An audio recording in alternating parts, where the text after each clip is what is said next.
بسم اللہ الرحمن الرحیم۔ تفسیر عثمانی سورہ روم پارٹ نمبر 2۔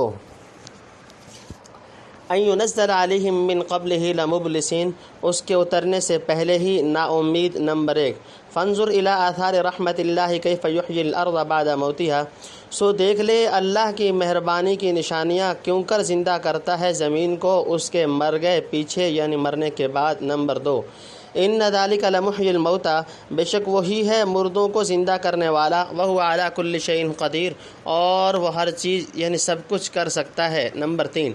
وَلَئِنْ أَرْسَلْنَا رِيحًا فَرَأَوْهُ مُصْفَرًّا لَظَلُّوا مِنْ بَعْدِهِ يَكْفُرُونَ، اور اگر ہم بھیجیں ایک ہوا پھر دیکھیں وہ کھیتی کو کہ زرد پڑ گئی تو لگیں اس کے پیچھے ناشکری کرنے۔ نمبر 4۔ فَإِنَّكَ لَا تُسْمِعُ الْمَوْتَىٰ وَلَا تُسْمِعُ الصُّمَّ الدُّعَاءَ إِذَا وَلَّوْا مُدْبِرِينَ، سو تو سنا نہیں سکتا مردوں کو اور نہیں سنا سکتا بہروں کو پکارنا جب کہ پھیریں پیٹھ دے کر یعنی پھیر کر۔ وَمَا أَنْتَ بِهَادِ الْعُمْيِ عَنْ ضَلَالَتِهِمْ، اور نہ تو راہ سجھائے اندھوں کو ان کے بھٹکنے سے۔ إِن تُسْمِعُ إِلَّا مَن يُؤْمِنُ بِآيَاتِنَا فَهُم مُسْلِمُونَ، تو سنائے اسی کو جو یقین لائے ہماری باتوں پر، سو وہ مسلمان ہوتے ہیں۔ نمبر 5۔ اللہ الذی خلقکم من ضعف، اللہ ہے جس نے بنایا تم کو کمزوری سے۔ تفسیر۔ نمبر 1۔ یعنی پہلے سے لوگ نا امید ہو رہے تھے، حتیٰ کہ بارش آنے سے ذرا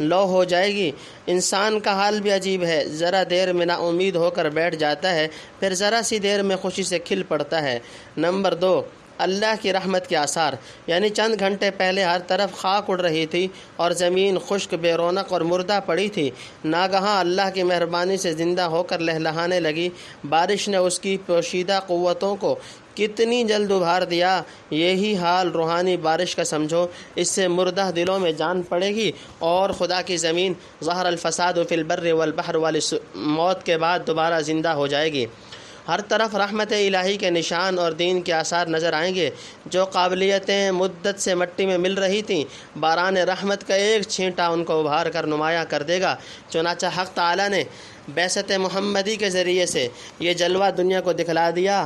ہمارے صوبہ کے شاعر حکیم نے کیا خوب کہا ہے یہ وہ نام خاک کو پاک کرے نکھار، ہے یہ وہ نام خار کو پھول کرے سنوار کر، ہے یہ وہ نام عرض کو کر دے سما ابھار کر، اکبر اسی کا ورد تم صدق سے بے شمار کر، صلی علی محمد صلی علی محمد۔ نمبر 3۔ آخرت کی زندگی پر استدلال، یعنی یہاں مردہ دلوں کو روحانی زندگی عطا فرمائے گا اور قیامت کے دن مردہ لاشوں میں دوبارہ جان ڈال دے گا۔ اس کی قدرت کاملہ کے آگے کوئی چیز مشکل نہیں۔ نمبر 4۔ تنگی میں ناشکری، یعنی پہلے نا امید تھے، بارش آئی، زمین جی اٹھی، خوشیاں منانے لگے، اب اگر اس کے بعد ہم ایک ہوا چلا دیں جس سے کھیتیاں خشک ہو کر زرد پڑ جائیں تو یہ لوگ فوراً پھر بدل جائیں اور اللہ کے سب احسان فراموش کر کے ناشکری شروع کر دیں۔ غرض ان کا شکر اور ناشکری سب دنیاوی اغراض کے تابع ہیں، اور یہاں اس پر فرمایا کہ اللہ کی مہربانی سے مراد پا کر بندہ نہ ڈر نہ ہو جائے۔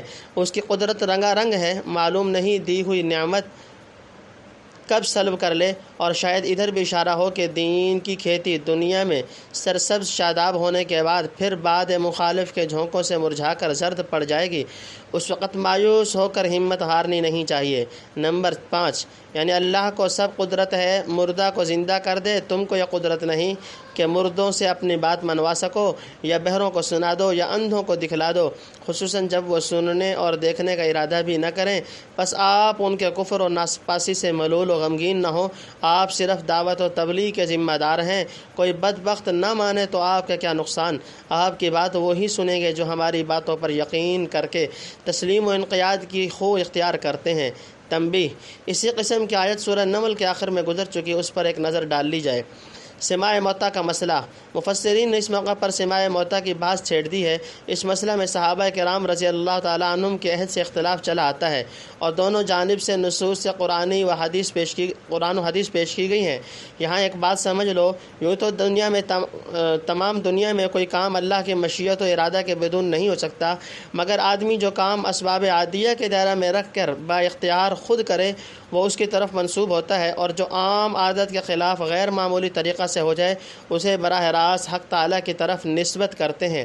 مثلا کسی نے گولی مار کر کسی کو ہلاک کر دیا، یہ اس قاتل کا فعل کہلائے گا۔ اور فرض کیجئے ایک مٹھی کنکریاں پھینکیں جس سے لشکر تباہ ہو گیا، اسے کہیں گے کہ اللہ تعالیٰ نے اپنے قدرت سے تباہ کر دیا، باوجود ہے کہ گولی سے ہلاک کرنا بھی اسی کی قدرت کا کام ہے، ورنہ اس کی مشیت کے بدون گولی یا گولا کچھ بھی اثر نہیں کر سکتا۔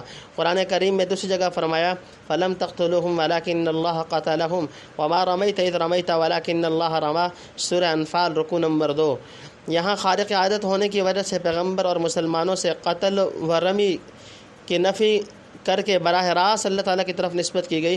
ٹھیک اسی طرح اِنَّكَ لَا تُسْمِعُ الْمَوْتَىٰ کا مطلب سمجھو، یعنی تم یہ نہیں کر سکتے کہ کچھ بولو اور اپنی آواز مردے کو سنا دو، کیونکہ یہ چیز ظاہری اور عادی اسباب کے خلاف ہے۔ البتہ حق تعالیٰ کی قدرت سے ظاہری اسباب کے خلاف تمہاری کوئی بات مردہ سن لے، اس کا انکار کوئی مومن نہیں کر سکتا۔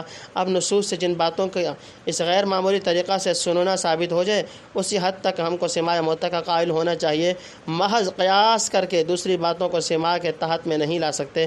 بہرحال آیت میں اسماع کی نفی سے مطلق سماع کی نفی نہیں ہوتی، واللہ اعلم۔ ثم جعل من بعد ضعف قوة ثم جعل من بعد قوة ضعفا وشیبا، پھر دیا کمزوری کے پیچھے زور، پھر دے گا زور کے پیچھے کمزوری اور سفید بال۔ یخلق ما یشاء وهو العلیم القدیر، بناتا ہے جو کچھ چاہے اور وہ ہے سب کچھ جانتا کر سکتا۔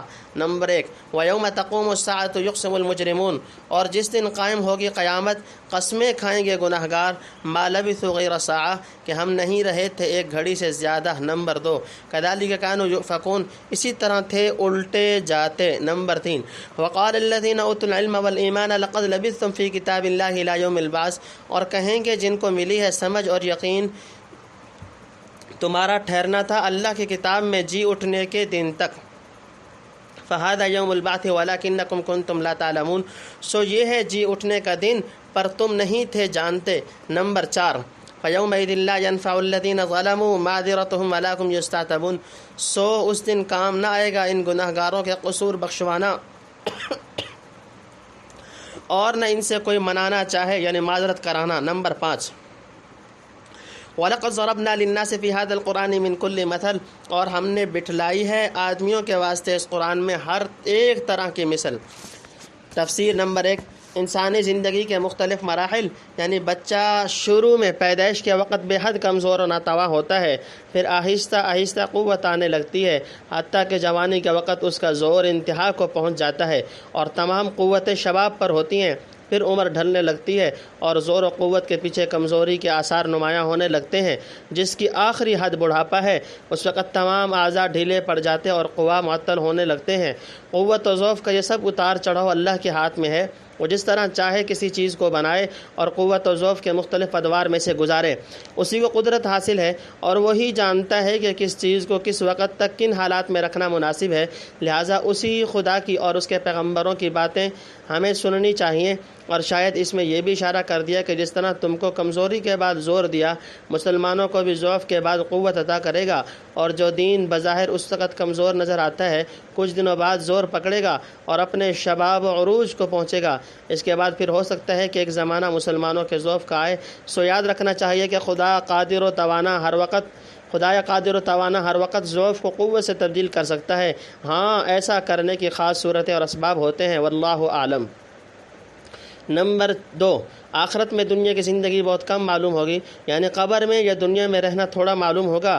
جب مصیبت سر پر کھڑی نظر آئے گی کہیں گے افسوس، بڑی جلدی دنیا کی اور برزخ کی زندگی ختم ہو گئی، کچھ بھی مہلت نہ ملی، جو ذرا سی دیر اور اس عذاب علیم سے بچتے رہتے یا دنیا میں کچھ زیادہ مدت ٹھہرنے کا موقع ملتا تو اس دن کے لیے تم تیاری کرتے۔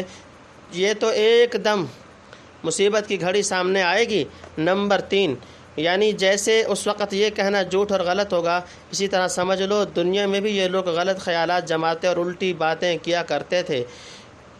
نمبر 4 کفار کو اہل علم کی ملامت، یعنی مومنین اور ملائکہ اس وقت ان کی تردید کریں گے کہ تم جھوٹ بکتے ہو یا دھوکے میں پڑے ہو جو کہتے ہو کہ قبر میں یا دنیا میں ایک گھڑی سے زیادہ ٹھہرنا نہیں ہوا، تم ٹھیک اللہ کے علم اور اس کی خبر اور لوح محفوظ کے نوشتہ کے موافق قیامت کے دن تک ٹھہرے، 1 منٹ کی کمی نہیں ہوئی، آج عین وعدہ کے موافق وہ دن آن پہنچا، اب وہ دیکھ لو جسے تم جانتے اور مانتے نہ تھے، اگر پہلے سے اس دن کا یقین کرتے تو تیار ہو کر آتے اور یہاں کی مسرتیں دیکھ کر کہتے کہ اس دن کے آنے میں بہت دیر لگی، بڑے انتظار و اشتیاق کے بعد آیا، جیسا کہ مومنین سمجھتے ہیں۔ نمبر 5 یعنی نہ کوئی معقول عذر پیش کر سکیں گے جو کام آئے، اور نہ ان سے کہا جائے گا اچھا اب توبہ اور اطاعت سے اپنے پروردگار کو راضی کر لو کیونکہ اس کا وقت گزر چکا، اب تو ہمیشہ کی سزا بھگتنے کے سوا چارہ نہیں۔ وَلَئِن جِئْتَهُم بِآيَةٍ لَيَقُولَنَّ الَّذِينَ كَفَرُوا إِنْ أَنْتُمْ إِلَّا مُبْطِلُونَ، اور جو لائے ان کے پاس کوئی آیت تو ضرور کہیں وہ منکر تم سب جھوٹ بناتے ہو۔ نمبر 1 كَذَلِكَ يَطْبَعُ اللَّهُ عَلَى قُلُوبِ الَّذِينَ لَا يَعْلَمُونَ، یوں مہر لگا دیتا ہے اللہ ان کے دلوں پر جو سمجھ نہیں رکھتے۔ نمبر 2 فَاصْبِرْ إِنَّ وَعْدَ اللَّهِ حَقٌّ وَلَا يَسْتَخِفَّنَّكَ الَّذِينَ لَا يُوقِنُونَ، سو تو قائم رہ یعنی جمع رہ، بے شک اللہ کا وعدہ ٹھیک ہے اور اکھاڑ پھسلا نہ دیں تجھ کو وہ لوگ جو یقین نہیں لاتے۔ نمبر 3 تفسیر۔ نمبر 1 قرآن کی دلیلیں اور کفار کا انکار، یعنی اس وقت پچھتائیں گے اور آج خدا کی خوشنودی حاصل کرنے کا موقع ہے۔ قرآن کریم کیسی عجیب مثالیں اور دلیلیں بیان کر کے طرح طرح سے ان کو سمجھاتا ہے، پر ان کی سمجھ میں کوئی بات نہیں آتی۔ کیسی ہی آیتیں پڑھ کے سنائیے یا صاف صاف معجزے دکھلائیے، وہ سن کر اور دیکھ کر یہی کہہ دیتے ہیں کہ تم یعنی پیغمبر اور مسلمان سب مل کر جھوٹ بنا لائے ہو، ایک نے چند آیتیں بنا لی، دوسرے نے تصدیق کر دی، ایک نے جادو دکھلا دیا، دوسرا اس پر ایمان لانے کو تیار ہو گئے، اس طرح کی ملی بھگت کر کے اپنا مذہب پھیلانا چاہتے ہو۔ نمبر 2 دلوں پر مہر، یعنی جو آدمی نہ سمجھے نہ سمجھنے کی کوشش کرے اور ضد و عناد سے ہر بات کا انکار کرتا رہے اور اسی طرح شدہ اس کے دل پر مہر لگ جاتی ہے اور آخر کار ضد و عناد سے دل اتنا سخت ہو جاتا ہے کہ قبول حق کی استعداد بھی ضائع کر بیٹھتا ہے، العیاذ باللہ۔ نمبر 3 حضرت صلی اللہ علیہ وسلم کو تسلی، یعنی جب ان بدبختوں کا حال ضد و عناد کے اس درجہ پر پہنچ گیا تو آپ صلی اللہ علیہ وسلم ان کی شرارتوں سے رنجیدہ ہوں بلکہ پیغمبرانہ صبر و تحمل کے ساتھ اپنی دعوت و اصلاح کے کام میں لگے رہیں۔ اللہ نے جو آپ سے فتح و نصرت کا وعدہ کیا ہے یقیناً پورا کر کے رہے گا، اس میں رتی برابر تفاوت و تخلف نہیں ہو سکتا۔ آپ اپنے کام پر جمے رہیے، یہ بد عقیدہ اور بے یقین لوگ آپ کو ذرا بھی آپ کے مقام سے جنبش نہ دے سکیں گے۔ تم سورۃ الروم وللہ الحمد والمنہ۔ سورہ روم الحمدللہ اپنے اختتام کو پہنچی۔